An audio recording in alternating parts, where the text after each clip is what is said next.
요셉의 5번째 시간입니다. 인생을 이야기한다면 봄이 있고 여름이 있고 가을이 있고 겨울이 있습니다. 요셉에게도 소년의 시절이 있고 청년의 시절이 있고 장년의 시절이 있고 노년의 시절이 있었습니다. 마치 봄과 같이 새싹같이 피어나는 여름, 봄이죠. 그리고 한여름에 장대비가 쏟아지는 것과 같은 인생의 폭풍우 속에서 살고 있던 한여름, 그리고 충만한 가을, 그리고 겨울. 요셉이 110세를 살았습니다. 참 길게 살았죠. 110세를 살았습니다.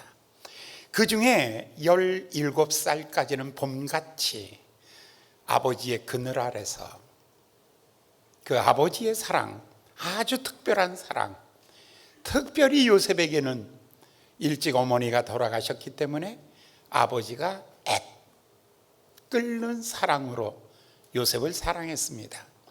그래서 어렸을 때부터 옷을 특별하게 입혔죠. 채색 옷을 입혔죠.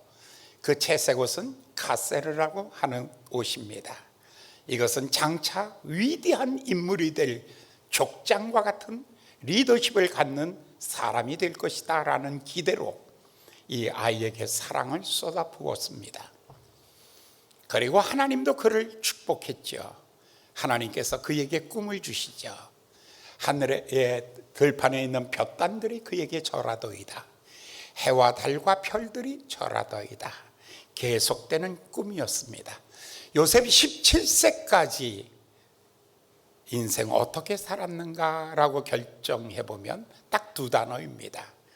하나는 사랑을 먹으면서 성장하고 또 하나는 꿈을 먹으면서 성장하는 것입니다. 여러분의 자녀들에게 좋은 옷, 그리고 또 좋은 음식, 좋은 학교보다 더 중요한 것은 부모가 자녀에게 주는 2가지 메시지, 하나는 사랑이고 하나는 꿈입니다.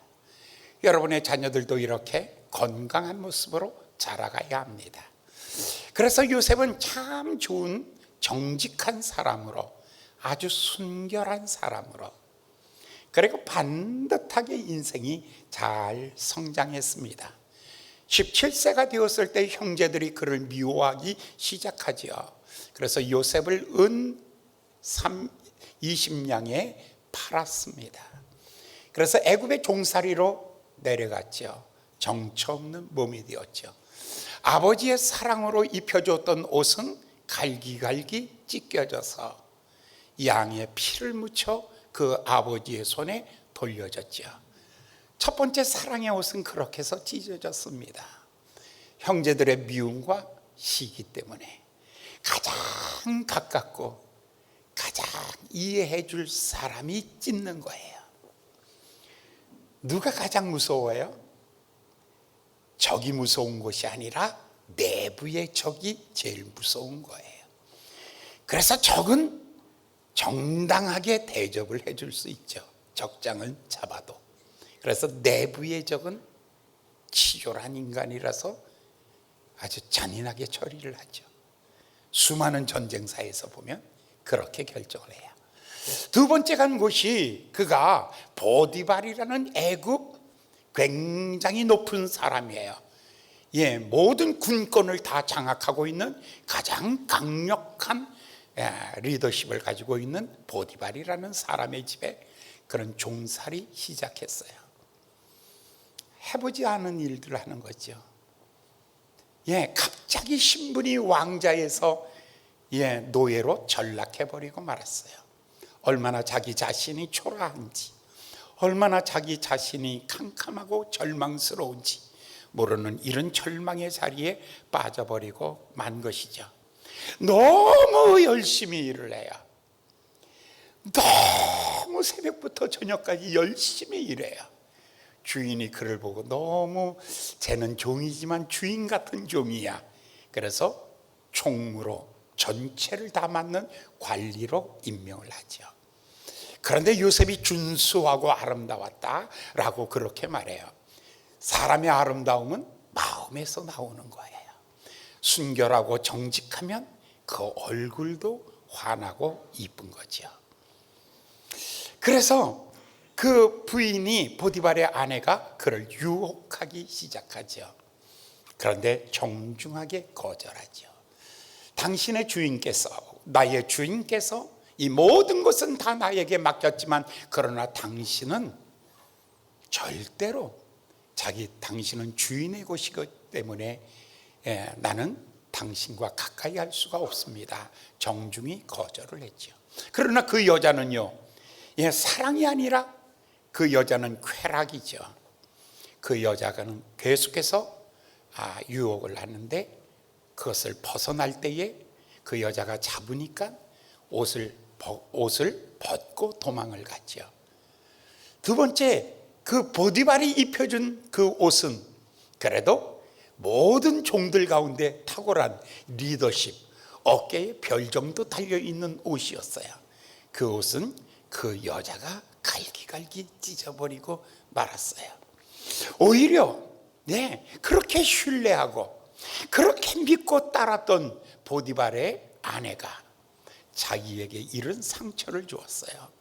그래서 갈기갈기 두 번의 옷이 찢겨져 버리고 말았어요. 첫 번째 옷은 가장 가까운 형제들이 찢었고요, 두 번째 옷은요, 그가 신뢰하고 의지하고 따랐던 주인님의 마누라께서 갈기갈기 찢어버리고, 그래서 간 곳이 어디냐면 감옥에 들어간 거예요. 감옥에 들어갔는데 오늘 여기까지 내려오는 과정 속에, 요셉이 여기까지 나오는 과정 속에 딱 한 가지 놀라운 것을 발견해요. 아니 도대체 이럴 수가 있을까? 자기 신분의 변화, 그리고 자기 처지와 형편이, 그런데 놀라운 건 단 한 번도 원망하지 않는다는 거예요. 단 한 번도 그 형제들에 대하여, 그리고 그 보디발의 아내에 대하여 그 누구도 원망하지 않는 것이죠. 또한 절망하지도 않아요. 또한 포기하지도 않아요. 요셉은 사람에 대하여 원망하지 않는 거예요. 가까운 사람이 준 찢긴 이 상처는, 가슴이 갈기갈기 찢어지는 이 아픔 앞에서도 요셉은 한 번도 원망하지 않고 하나님을 의심하지도 아니하며 자기 인생의 미래에 대하여 포기하지도 아니하며, 어떻게 사람이 이룰 수 있을까? 아니 이 젊은이가 어떻게 이렇게 정말 반듯하게 자랐을까? 어떻게 그렇게 반듯하게 자랐을까라는 것입니다. 그런데 보십시오, 하나님이 쓰시는 하나님의 사람들의 가장 놀라운 특징 중에 하나는요, 육체의 고난보다 더 큰 고난은 사람들에게 많은 상처를 입었다는 거예요. 여러분, 성경에 보면 사람들에게 상처받은 사람들이 그렇게 많아요. 여러분, 다윗이라는 사람은 내 마음에 합한 사람이라고 하나님이 그렇게 자랑스러워하는 사람이잖아요. 누구에게 상처받았어요? 다윗이요. 다윗은 만만이요 사울은 천천히로다라는 이 소리를 듣고 굉장히 자기 장인 사울 왕은 그를 죽이려고 하죠. 그런데 죽이려고 하는 것이 너무 집중하죠. 거의 미친 사람이 날뛰듯이 군사 3,000을 가지고 다윗을 추적하는데 하루 이틀도 아니에요. 그동안 13년 정도를 이 긴 날 도피 생활하면서 한 번도 사울왕을 원망하지 않아요. 한 번도 사울왕을, 자기 장인을 비난하지 않아요. 와, 이런 놈 사위만 하면 왔다다. 그리고 그 아내 미갈은요, 남편을 남편으로 존중하지 않아요. 굉장히 비난하고 비판적이고 아주 남편을 아주 가볍게 취급하는 거예요. 존재의 가치를 느끼지 못하는 거죠. 그에게 있어서 그 아들은 누구였어요? 창자루를 들고 밤에 모반을 일으켜서 아버지를 왕좌에서 죽여 내쫓으려고 아버지를 추적하는 거죠. 그가 밤에 도망갈 때, 야밤도주할 때에 맨발로 도망하는 거예요. 아들을 피하여. 그때 그 찢어지는 마음. 근데 놀라운 것은 다윗이 단 한 번 아들을 원망하거나 비난하지 않아요. 오히려 요압이 그 아들을 죽였을 때 내 아들 압살롬아, 내 아들 압살롬아 하면서 통곡하는 거예요. 참 놀라운 것. 하나님의 사람들은 마음에 사람에 대한 원망이 없어요. 하나님에 대한 의심이 없는 거예요.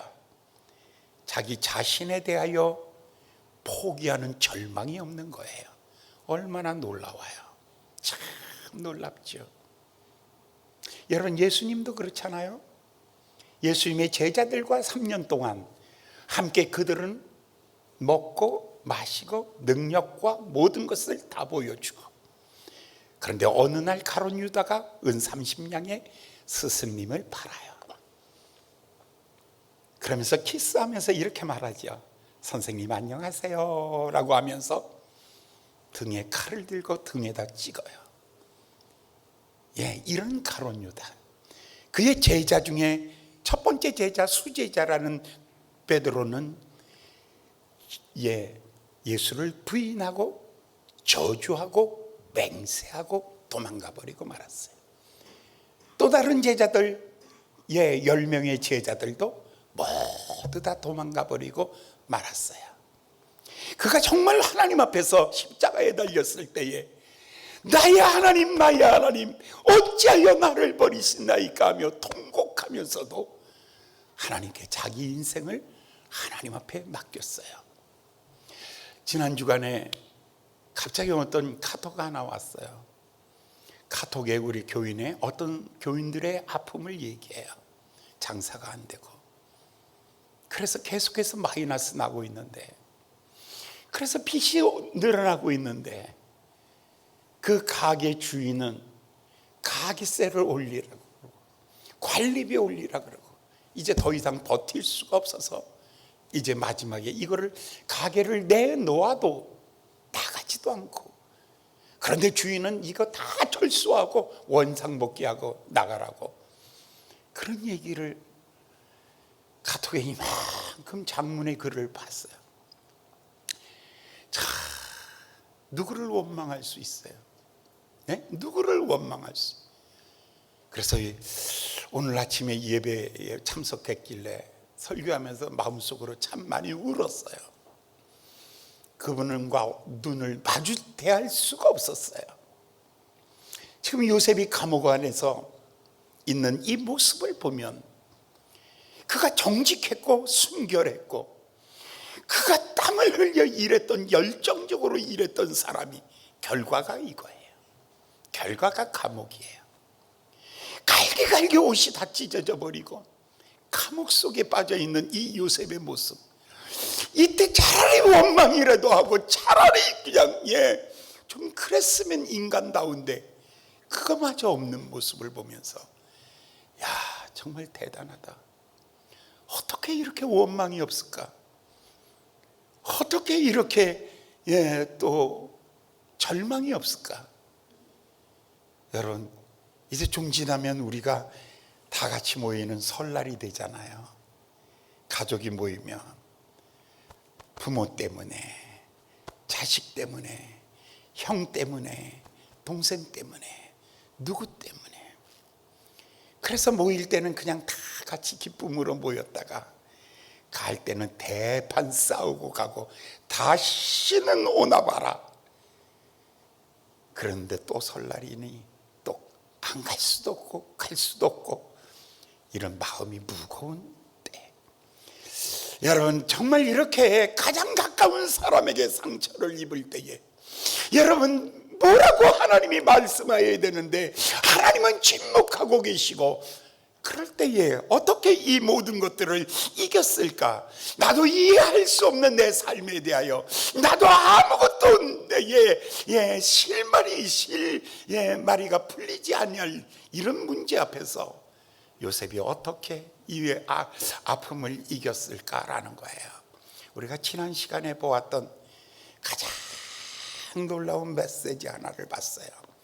우리가 39장 2절에서 여호와께서 요셉과 함께 하심으로 형통하게 되어 바로의 집을 형통케 하였더라. 보디발의 집을 형통케 하였더라. 여기에서 강조되는 말 하나가 있어요. 여호와께서 요셉과 함께 하시는 거예요. 아니, 요셉이 여호와와 함께 있었던 것이 아니에요. 여전히 하나님의 손이 그를 붙잡고 있는 거예요. 가나안 땅에서 붙잡고 계시던 하나님이 보디발의 집에서도 붙잡고 계시고, 보디발의 집에서 붙잡고 계신 그 하나님이 지금 감옥에서도 붙잡고 있는 거예요. 요한복음 10장에 이렇게 말하죠. 너희가 나를 택한 것이 아니요 내가 너를 택하여 세웠노니 내가 너희에게 영생을 주노니 너희를 내 손에서 빼앗을 자가 없느니라. 여전히 하나님은 세상의 상황은 바뀌고 환경은 바뀌고 세상은 다 바뀌어도 그렇게 사랑스럽던 사람들은 다 떠나버리고 내 주변에 상처 주고 아픈 사람만 내 주변에 가득하게 있어도, 그러나 한 가지 잊지 말아야 될 것은 여호와께서 요셉과 함께 계셨다. 이 단어 바꿔놓고 요셉이 하나님을 붙잡고 있었다면 자기 무게에 견딜 수가 없을 거예요. 어느 날 여러분이 손을 놓고 싶을 때에, 어느 날 나도 지쳤어, 이제는 놓을 수밖에 없어 하고 하나님의 손을 붙잡고 있던 요셉이 견디지 못하고 놓았을 때 절망으로 떨어졌을 거예요. 그런데 요셉은 그 손을 잡고 있지 않았어요. 그런데 요셉을 잡고 있는 것이 하나님의 손이었어요. 여호와께서 요셉과 함께 하심으로, 여호와께서 요셉과 함께 하심으로, 여러분 2절에서도 3절에서도 계속해서 강조되는 말씀이에요. 21절에 보면, 39장 21절에 보면 여호와께서 요셉과 함께 하심으로 그에게 인자를 더하셨도다. 요셉과 함께 하심으로 23절에 보아도 이는 여호와께서 함께 하심이라, 이는 여호와께서 함께 하심이라. 하나님이 그를 여전히, 여러분 나의 등 뒤에서 가다 우리가 쓰러졌을 때 여전히 내 등 뒤에서 일어나 걸어라 내가 새 힘 주리니. 내가 잊어버려서 기다린 거야. 와, 엄청 도움되네. 일어나 걸어라 내가 새 힘 주리니. 일어나 걸어라 도리. 이거예요. 오늘 여러분 벌써 새해가 시작된 지 보름 정도 지났잖아요. 20일. 이미 포기했어요? 올해도 끝났네. 에이 접어. 사랑하는 여러분, 낙심하지 마세요. 내가 나를 이해할 수가 없어요. 그런데 하나님을 떠날 수도 없어요. 왜냐하면 하나님의 손이 여전히 나를 붙잡고 계시는 거예요. 40장 1절 2절 3절을 한번 볼까요? 오늘 보면 말씀이에요. 자, 40장 1절. 그 후에 애굽 왕의 술 맡은 자와 떡 굽는 자가 그 주 애굽 왕에게 범죄한지라.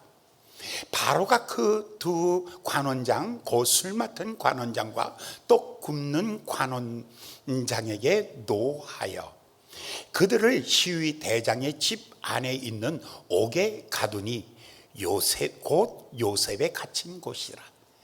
거기서 얼마의 세월이 지나가고 있는 거예요.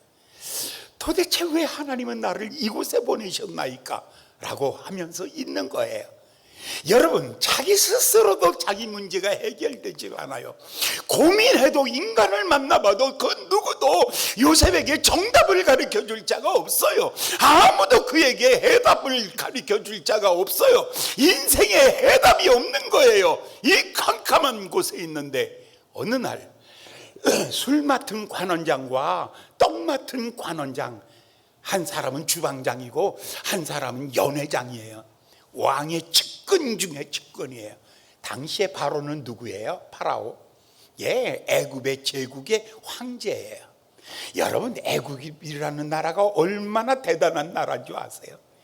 이때의 애굽은 전 세계의 가장 강력한 나라입니다. 그런데 그 왕이 가장 신뢰하는 보디발의 집에 뭐가 있었냐면 시위 대장의 감옥이 있는 거예요. 거기에는 정치범 수용소예요. 네, 왕에게 반역했던 사람들이 들어가는 곳이에요. 거긴 들어가면 아무도 못 나오는 곳이에요. 요셉이 바로 거기 갇혀 있는 거예요. 요셉은 사실 잡범이잖아요. 정치범 아니잖아요. 그런데 정치범이 있는 곳에 들어가서 있는데, 그런데 고관들이 들어오는 거예요. 굉장히 높은 사람들이 들어오는데 이 사람들이 왕을 죽이려는 모반을 했던 거예요. 그래서 왕은 죽지 아니하고 살아나면서 왕의 음식과 관계된 사람들이 모두 다 감옥에 들어온 거예요. 이 사람들은 미결수예요. 앞으로 재판이 있으면 어떤 사람이 진짜 죄인인지를 찾아내서 사형을 시킬 사람들이에요. 그런데 보통 사람들이 아니에요. 이들이 감옥에 들어왔어요. 여러 날 그들과 더불어 함께 보내는 거예요.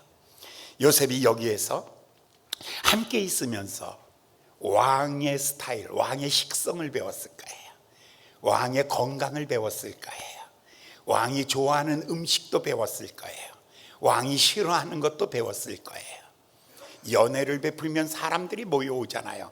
그 사람들을 보면서 애국 왕 주변의 서열을 배웠을 거예요. 그러면서 요셉은 그곳에서 놀라운 학습을 하고 있어요. 애굽이라는 나라를 배우고 있는 거예요. 그러면서 그곳에서 애굽의 문화, 왕의 리더십, 그리고 정치, 비전, 그 나라의 문화 전부, 그건 가나안 땅에서 배울 수 없어요. 그거는 보디발의 집에서도 배울 수 없는 곳이에요. 정치범들이 모여있는 바로 거기에서 최고를 배우고 있는 거예요. 그렇습니다. 왜 하나님이 나를 이곳에 보냈는가 이해할 수 없지만 하나님이 그곳에서 연단하고 있는 것입니다. 이해할 수 없는 바로 그 자리에서, 해석할 수 없는 내 삶의 자리에서 하나님께서 그 사람을 훈련하고 있는 거예요. 여러분이 어떤 일을 배울 때에 다 써먹으라고 배우는 거죠. 그게 나중에 어떻게 써먹는지를 몰라요. 하나님이 어떻게 쓰실지는 모르는 거죠. 사람들은 이렇게 말하죠. 성경은 말하기를 내 생각은 너희 생각과 다르며 내 길은 너희 길과 달라서 내 생각은 하늘같이 높으며 내 길은 하늘같이 높다. 그러니까 땅이 하늘을 측량할 수가 없어요. 하나님의 계획을, 그래서 시편 139편에서는 뭐라 그래요? 내가 어머니의 모태에서 만들어지기 전에, 내 형질이 생기기 전에, 내 어떤 모양이 만들어지기 전에 이미 하나님은 나를 계획하시고 나를 아시는 하나님.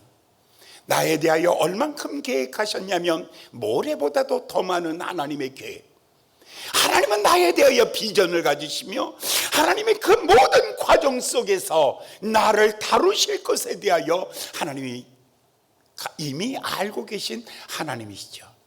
그래서 바울은 말하기를 모태에서 짓기 전에 나를 아시는 하나님, 아니 만세 전에 나를 아시는 하나님, 아니 하나님 품에 영원 전부터 나를 아시는 하나님이라고 그렇게 말하고 있는 것입니다. 그렇습니다. 네. 오늘 이 감옥 속에서 성경은 에레미야가 어느 날 에레미야가 시위대 뜰에 갇혔어요. 그곳에서 자기의 삶을 생각해 보는 거예요. 그것을 생각하면, 그것을 기억하고 낙심되오니, 그것을 생각하면 절망이에요. 그러나 이것을 생각하면 오히려 소망이 있나니, 아니 그것과 이것, 감옥 속에서 지금 요셉이 있는 거예요. 그것을 생각하면 분통이 터져서 못 살겠어요.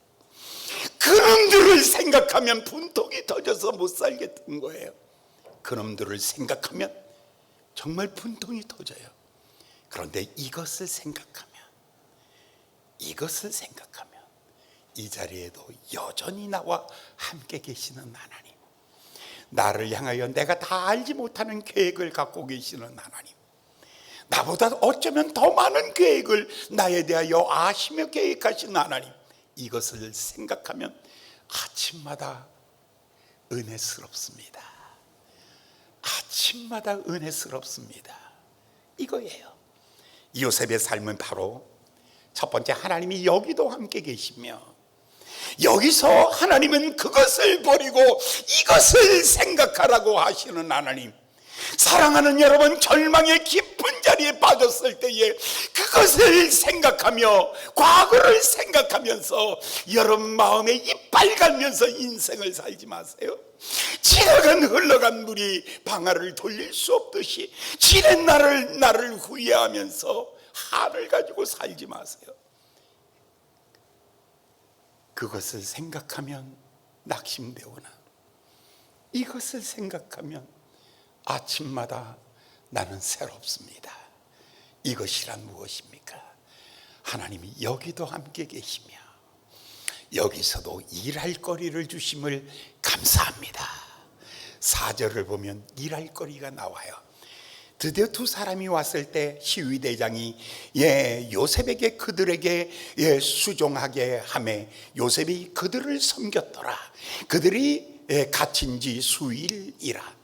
요셉에게 할 일이 있었다는 거예요. 요셉이 그 안에서 할 일이 있는 거예요. 어떤 일이요? 아니, 죄인이 들어왔는데 그 죄인들을 섬기래요. 난 다른 거 다 해도 이 짓은 못해. 그런데 그 일을 하라는 거예요. 교인들은 얼마나 여러분 주의 일을 하면서 안내 좀 하세요. 그러면 난 교회 일 다 해도 그 일은 못해. 교사 좀 하세요. 그러면 난 그 다 해도 그 일을 못해.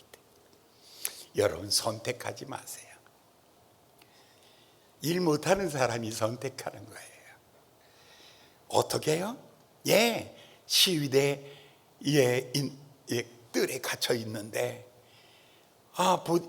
두 사람이 왔어요. 주인이 말하기를, 대장이 말하기를 바로 그 사람들을 섬겨라 라는 것이 명령이었어요. 가장 낮은 자리에 떨어져서. 그런데 거기서도 할 일이 생긴 거예요. 그 자리에서 남을 섬기는 것을 배우는 거예요. 여러분, 요셉이 집에서도 열심히 형제들을 섬겼어요. 도시락 들고 세계 물어가고, 그리고 도단까지 왔다가 사고가 터진 거예요. 요셉이 보디발의 집에서 열심히 섬기며 총무까지 된 거예요. 감옥 속에서 열심히 섬겨서 뭐가 되냐면 총리가 되는 거예요. 높은 사람 섬기지 마세요. 다 과당이야. 따라해 보세요. 옆에 사람 보면서 난 당신 섬길 필요가 없네. 시작.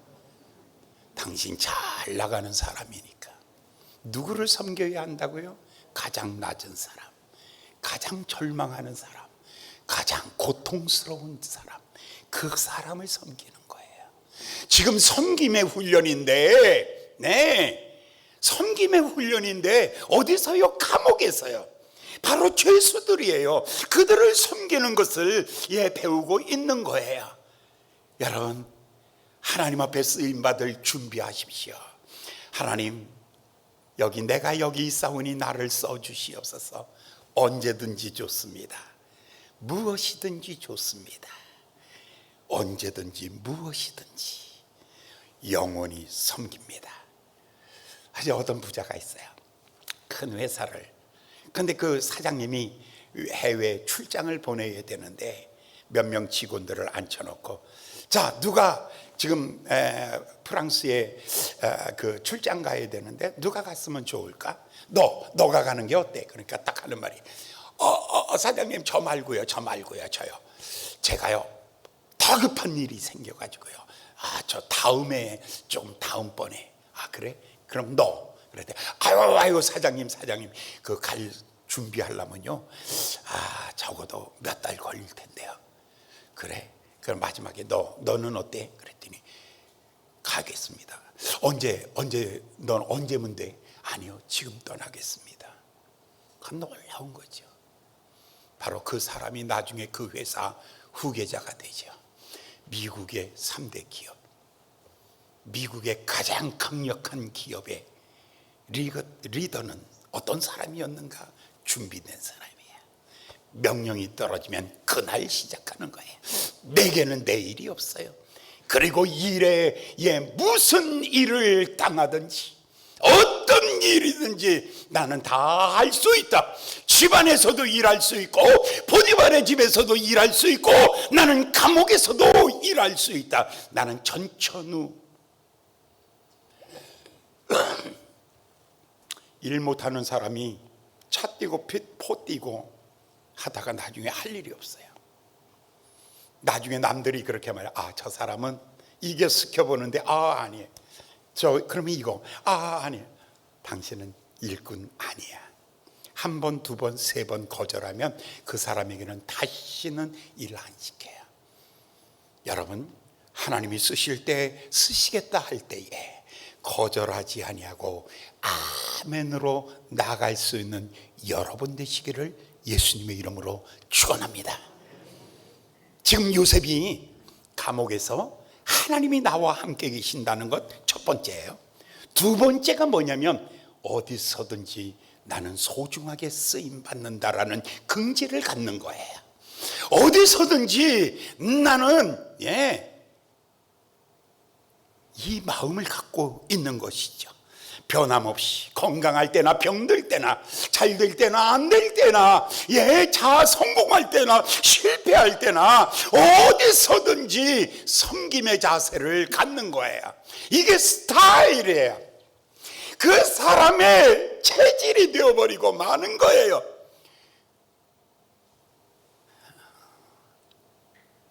애석하게도 잘못 배우신 여러분들, 대접을 받아야 가치가 있다라고 생각하는데 그냥 손님일 뿐입니다. 대접하는 것을 기쁨으로 안다면 당신이 주인입니다. 오늘 이 교회의 손님입니까? 주인입니까? 여러분 교회 오셔서 이 교회는 참 좋아. 왜?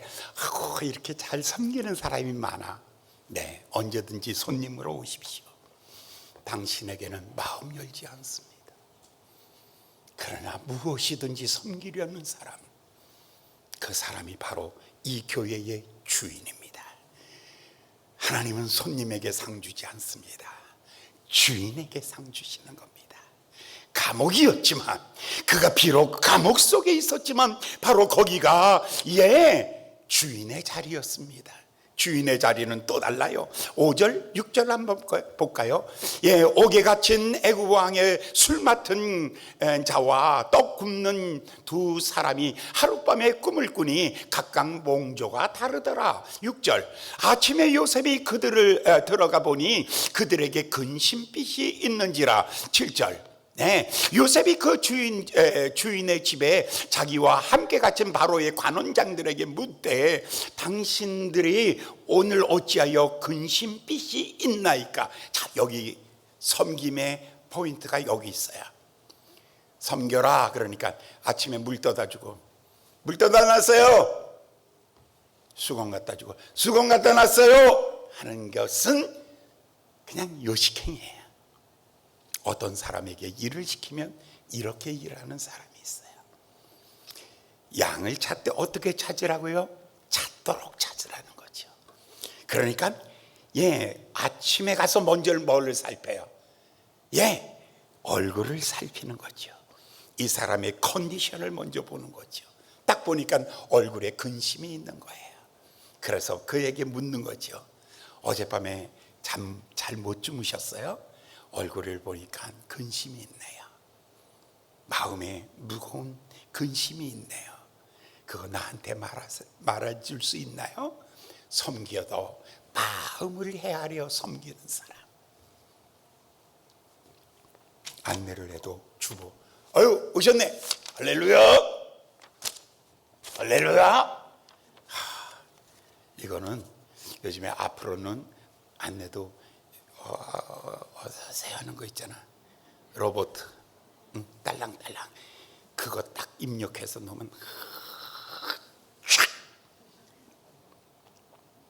눈빛을 마주치지 않죠. 눈빛을 마주치지 않죠. 지금 요셉의 섬김의 스타일을 보고 있어요. 어디서든지 섬길 수 있다. 두 번째, 섬기되 눈빛을, 사람의 얼굴을 보고 섬기는 거예요. 그러니까 예전에는 마스크를 안 쓸 때에는 다 여러분들 얼굴을 보면서 설교를 했어요. 그런데 여러분 마스크를 쓰니까 눈만 보여요. 그런데 여러분, 지금 우리가 오늘 이 예배도 동영상으로 지금 예배 보시는 분들, 유튜브로 예배 보시는 분들이 한 7, 80명, 100명 정도 돼요. 지금 이 시간에 그분들은 눈을 볼 수가 없어요. 제가 눈을 볼 수가 없어요. 그러니까 여러분, 어떤 학습은 이루어져도 뭐는 안 이루어져?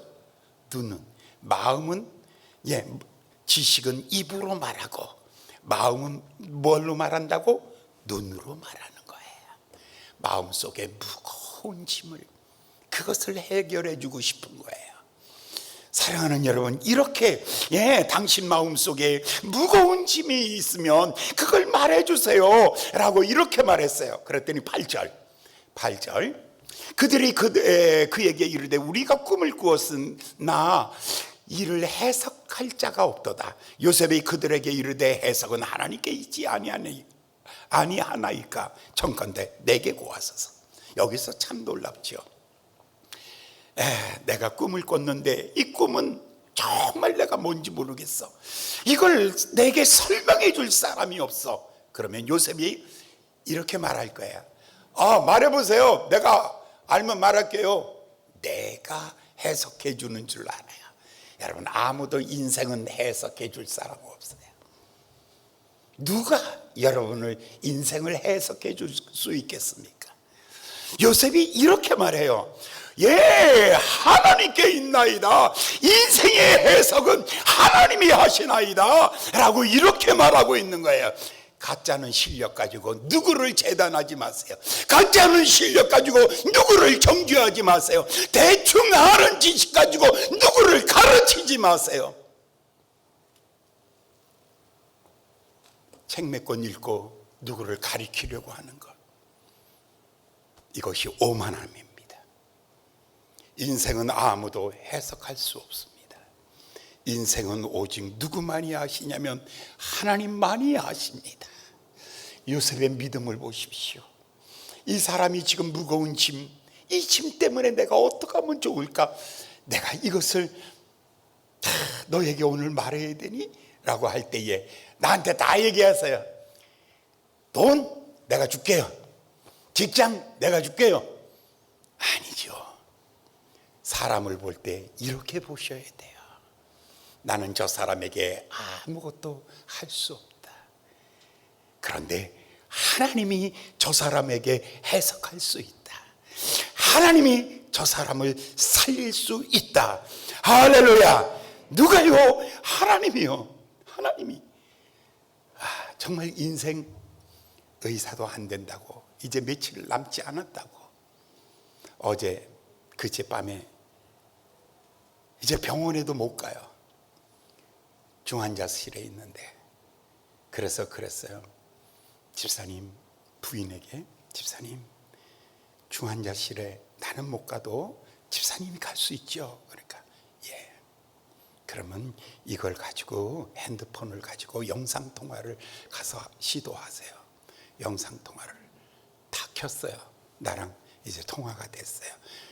집사님 제 얼굴 보이시나요? 라고 물으니까 네, 보여요. 소리가 들려요. 네, 잠시 마스크, 산소호흡기를 띄고.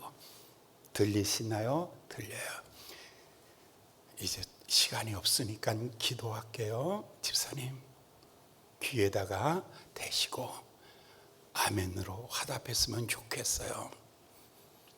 하나님, 우리 손에 떠났습니다.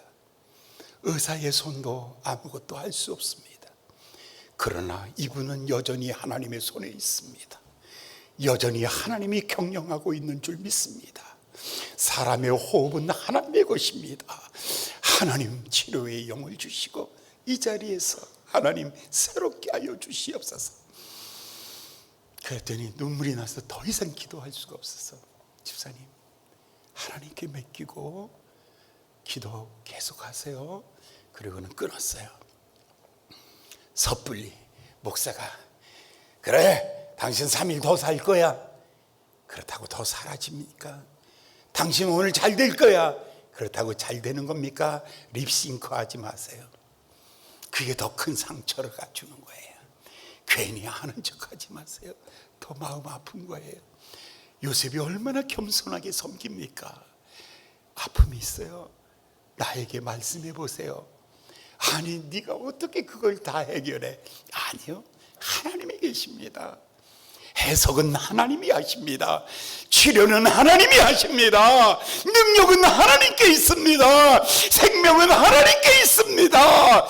아멘. 이 마음을 가지고 있는 것이 요셉의 마음이었습니다. 요셉이 이렇게 말합니다. 그랬더니 그 사람들이 쫙 얘기를 다 해요. 먼저 술 맡은 관원장이 말하기를, 내가 포도나무 3가지가 가지 셋이 있는데 포도송이가 너무 아름다워서 그걸 따가지고 술을 만들어 왕의 손에 올렸나이다. 아, 그거 3일 만에 당신은 복직하는 겁니다. 그랬더니 옆에 있는 사람이, 좋네. 그럼 나도 좀 가르쳐줘요. 떡 3덩어리가 있기로 내가 그것을 드렸나이다. 그런데 새들이 먹어버렸나이다. 당신 새 됐어. 그거예요. 당신 3일 만에 당신의 목이 끌릴 것이고, 그리고 당신의 살을 새들이, 날아가는 새들이 먹겠나이다. 여기에서 또 중요한 것 한 가지, 정직했다는 거예요. 여기서 만약에 죽을 사람한테, 당신 말이야, 한 30년 후에 좋은 일이 있을 거야, 거짓말하지 않는다는 거예요. 요셉이 여기서 지금 어떻게 하고 있냐면, 하나님의 눈으로 지금 보고 있으면서 정확하게 말해준다는 거예요. 죽을 사람을 죽을 사람이라고 말하고, 살 사람을 살 사람이라고 말하는 거예요. 여러분들이 듣기 싫은 소리를 할 때가 있어요. 목사가요, 여러분들에게 정말 듣기 싫은 소리, 그거 할 때, 제발 저 소리는 안 했으면 좋겠어, 그러지 마시고 들어야 될 소리를 한 것이구나. 여러분들이 그렇게 생각하셔야 돼요. 이 사람이 지금, 요셉이 얼마나 정직하게 이야기를 하고 있습니까? 드디어 3일이 지났습니다.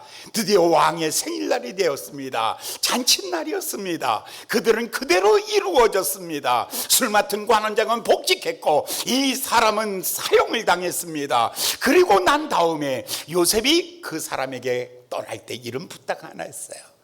당신 왕에게 나가게 되면 내 억울함도 얘기해 주세요 라고 했는데, 23절 볼까요? 23절, 술 맡은 관원장이 요셉을 기억지 않고 잊었더라.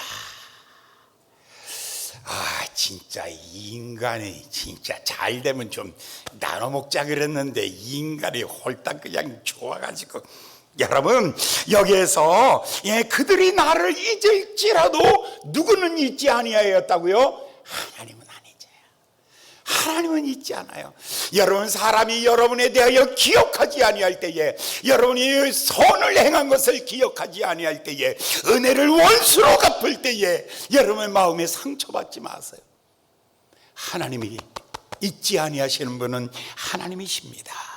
시온이 이르기를, 어찌하여 하나님이 우리를 잊으셨나이까 하는도다. 그때 하나님이 말씀하시기를 여인이 그 젖먹는 자를 어찌 잊겠으며 자기 태에서 난 아들을 어찌 잊겠느냐. 설사 그들은 잊을지라도 나는 너를 잊지 아니한다. 너의 이름은 내 손바닥에 새겼고 내 얼굴은 성벽처럼 날마다 내 앞에 있느니라. 사랑하는 여러분, 여기서 요셉이 또 다른 실망감을 가질 수 있죠. 술 맡은 관원장은 떠나갔고 그들은 기억조차 하지 않죠. 세상이 기억하지 아니하는 거, 그거 여러분 기대하지 마세요. 아무도 기억하지 아니하지만 누구는 기억한다고요? 하나님은 기억하고 하나님은 날짜를 세고 있습니다. 하나님의 때를 위하여 하나님은 침묵하고 있는 것입니다. 모세가 애굽에서 40년, 그리고 미디안에서 40년, 그리고 광야에서 40년, 하나님은 정확한 시간에 하나님은 그를 들어 쓰시는 것입니다. 사울에게 40년을 주셨다가 다윗에게 40년을 주시고 솔로몬에게 40년을 주시는 하나님, 때가 참해. 그들이 잊어도 걱정하지 마세요. 시간은 가고 있어요. 때는 오고 있어요. 아무도 나를 기억해 주는 사람 없어도 하나님의 시간, 하나님의 때, 카이오스의 시간이 내게 다가오고 있는 것입니다. 마침내 시간이 됩니다. 하나님께서는 마침내 시간이 되었을 때에 그들은 내 옷을 갈기갈기 찢었지만 하나님은 세마포 옷을 준비하셨습니다. 그들은 나를 저 구렁텅이에 던졌지만 하나님은 나를 높이 높이 들어 쓰시는 것입니다. 그날까지 그는 원망도 없이 절망도 없이 포기도 없이 인생을 살 수 있었던 비결, 첫 번째, 주님이 여기도 함께 계십니다. 여기도 할 일이 있습니다. 그들은 나를 잊을지라도 나는 내 인생의 길을 갑니다. 이 믿음 갖고 사는 사람들에게 하나님께서 요셉처럼 이렇게 들어 쓰시는 역사가 일어나기를 예수님의 이름으로 축원합니다. 기도하겠습니다. 자비로우신 귀하신 아버지 하나님, 그들은 나를 잊을지라도 이 찢겨진 옷들을 다 버렸는데, 그런데 하나님은 새 옷을 예비하셨나이다. 세마포 옷을 예비하셨나이다. 인장반지를 예비하시고 복음수레를 예비하시며 그를 지극히 높여 모든 사람보다 뛰어나게 하셨나이다. 예수님의 이름으로 간절히 기도하였나이다. 아멘.